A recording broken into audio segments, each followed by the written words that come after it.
नमस्कार। देखिए, आज हमारा जो विचार का चिंतन का विषय है ना, वो यह है कि जब हम कोई काम कर रहे हैं, हमारा जो शरीर है, हमको ये लग रहा है कि इसके कर्ता हम हैं। जैसे अभी मैं वीडियो ये बना रहा हूँ, तो मेरे को ये लग रहा है ना कि मैं इस वीडियो को बना रहा हूँ। वास्तव में कर्ता हम हैं ही नहीं। आप बोलोगे कि कैसे इसको प्रूफ किया जा सकता है? तो अगर आप इस पूरे वीडियो को देखेंगे तो मैं कोशिश करूंगा कि इन बातों को स्पष्ट करने की। देखो, अगर हम अपने शरीर से बाहर की बात करें ना, अपने शरीर में जब हम देखते हैं तो हमें कर्तापन का अभिमान हो जाता है कि मैं ही करता हूं, और वह जो अभिमान है, जो अहंकार, ईगो जिसे हम कहते हैं, उसकी वजह से हमें ये लग रहा है कि मैं करता हूं। अब मैं बाहर जाऊं, पूरे ब्रह्मांड को देखूं ना, जितना आप अपने आसपास देख सकते हैं, तो आप देखोगे इस सूरज को क्या मैंने बनाया? इस चंद्रमा को क्या ये हमारी रचना है? ये जो दुनिया आपको दिख रही है, अनेकों पेड़ पौधे, आप तो कुछ ही पौधे लगाते हो ना, लेकिन असंख्य दुनिया में, असंख्य इस ब्रह्मांड में रचनाएं हैं, तारे हैं, अनगिनत तारे हैं। इनको बनाने वाला कौन है? देखो, परमात्मा ने बड़ा विचित्र माया, इसी को कहते हैं माया, कर रची है कि सब कुछ समझने वाले को सब कुछ दे दिया, और नास, तभी भी हम सब ना समझ बने बैठे। ऐसा तो नहीं कि तारे किसी मनुष्य के सामने किसी को नहीं दिख रहे, सबके सामने उन तारे हैं। सबके सामने ये पेड़ बरसातों में खुद ही कुछ पौधे उगाते हैं, और बरसात खत्म खत्म होते होते वो अंतर ध्यान हो जाते हैं, खत्म हो जाते हैं, नष्ट हो जाते हैं। तो हमारी रचना तो नहीं है ना ये। अब बात आती है कि शरीर में हमें क्यों लगता है कि कर्ता मैं ही हूं। कभी हमें शरीर में हमें, जैसे मैं इस वीडियो को बना रहा हूं तो मेरे को जैसे लग रहा है कि इस वीडियो को मैं बना रहा हूं, लेकिन वास्तव में कभी भी कर्ता हम हो ही नहीं सकते। कर्ता परमात्मा ही है। अब इस पूरे कार्यक्रम में हमारा हिस्सा क्या है, इसको हम समझे। इस पूरे कार्यक्रम में हमारा इच्छा है, मन की इच्छा हमारा हिस्सा है, क्योंकि उस मन की इच्छा के कारण ही परम पिता जब अकेले ही थे तब उनके अंदर मन की ही में इच्छा हुई कि मैं एक से बहुत हो जाऊं, और बहुत रूप में प्रकट हो गए, दिख रहे हैं, मतलब बहुत के रूप में। तो हमारी भी केवल क्या है, यह जो मन, बुद्धि और अहंकार, जिसको हम चित्त कह रहे हैं, चित्त की अवस्था ही हमारे है, क्योंकि मन में इच्छा हुई, भावना हुई। लेकिन जो ये कर रहा है कर्ता, वास्तविक रूप से हम हो ही नहीं सकते।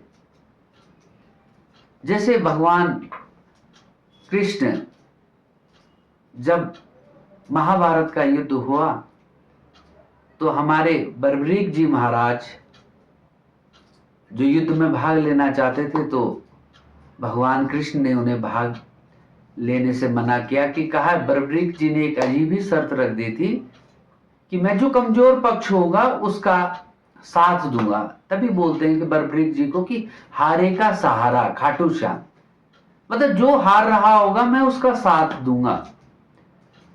तो भगवान ने कहा कि हे बर्बरीक, इस स्थिति में ये युद्ध समाप्त ही नहीं हो पाएगा, क्योंकि मान लो एक दल अधिक शक्तिशाली है, दूसरा दल अब कमजोर पड़ गया, तो आप पहले दिन उस शक्तिशाली दल के साथ जाओगे, दूसरे दिन तो आपके प्रताप से वह दूसरा दल जो शक्तिशाली दल था उसने खराब स्थिति में हो ही जाना है, आप इतने महान योद्धा हो।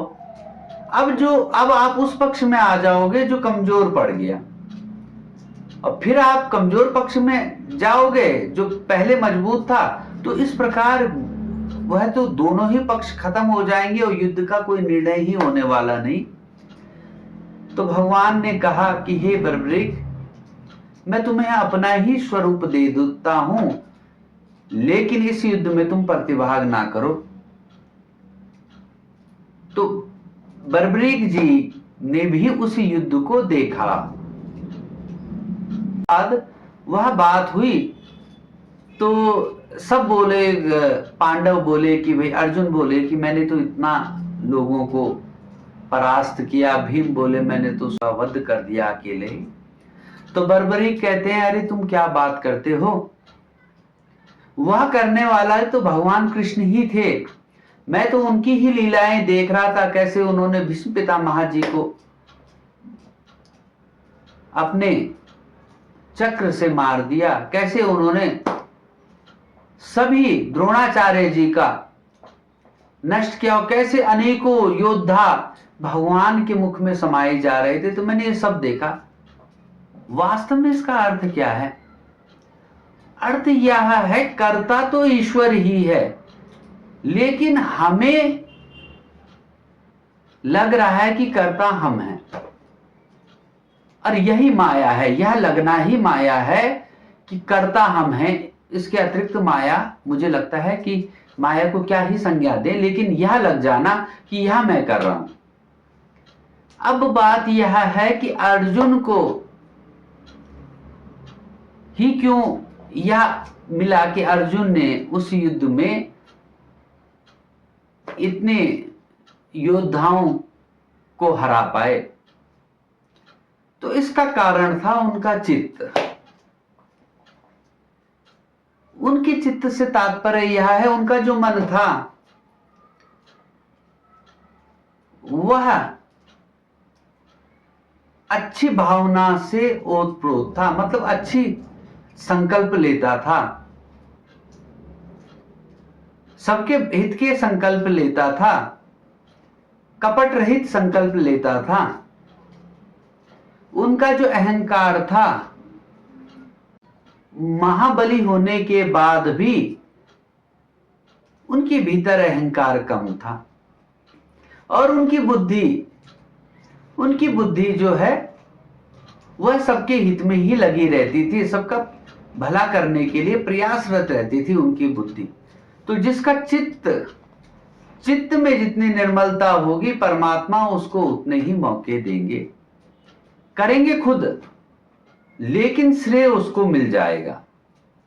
यहां तक कि उस व्यक्ति को भी लग रहा है कि कर मैं रहा हूं, लेकिन वास्तव में वह कुछ कर ही नहीं रहा। इस जगत में कोई कुछ कर ही नहीं रहा है, कर सब परमात्मा रहे हैं।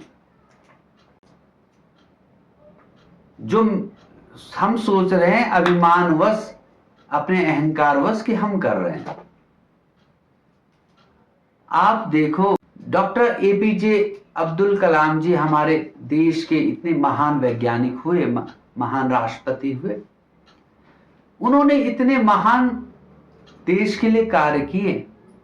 अरे करने वाला तो वही परमात्मा है, लेकिन उनका चित्त निर्मल था, अहंकार नहीं था। उनके जीवन को आप देखो तो करने वाला तो परमात्मा ही है, लेकिन जिसका चित्त जितना निर्मल होगा, परमात्मा उसको उतना ही श्रेय दे देंगे। तो हम यह सोचने के बजाय कि कभी हमें लग सकता है कि हमें इतना श्रेय क्यों नहीं मिल रहा, हम ऐसा विलक्षण काम क्यों नहीं कर पा रहे। वास्तव में चित्त को निर्मल करने की जरूरत है। अपने मन, अहंकार और बुद्धि पे कार्य करने की आवश्यकता है। यह जानने की आवश्यकता है कि कर्ता मैं नहीं हूं, मेरे को तो श्रेय दिया जा रहा है, वह श्रेय भी मेरे ही अहंकार को पूरित करने के लिए दिया जा रहा है। उस श्रेय से आपका ही अहंकार पूरित होता है कि भाई मेरे को ये मिल गया, मेरे को इतने लोगों में पहचान मिल गई। यह सब परमात्मा आपके उस अहंकार को, जो आप चाहते हैं उसको पूर्ति करने के लिए दे रहे हैं। वास्तव में आप कर्ता नहीं हो। तो मुझे लगता है कि इस वीडियो में कुछ मैंने स्पष्ट कर पाया हूं कि कैसे हम समझे कि कर्ता हम नहीं हैं, कर्ता तो वही है, बस हमको श्रेय दिया जा रहा है एक अद्भुत तरीके से। विलक्षण, यह विलक्षण है, बिल्कुल अद्भुत है। इस चर्चा को हम जारी रखेंगे। नमस्कार, धन्यवाद।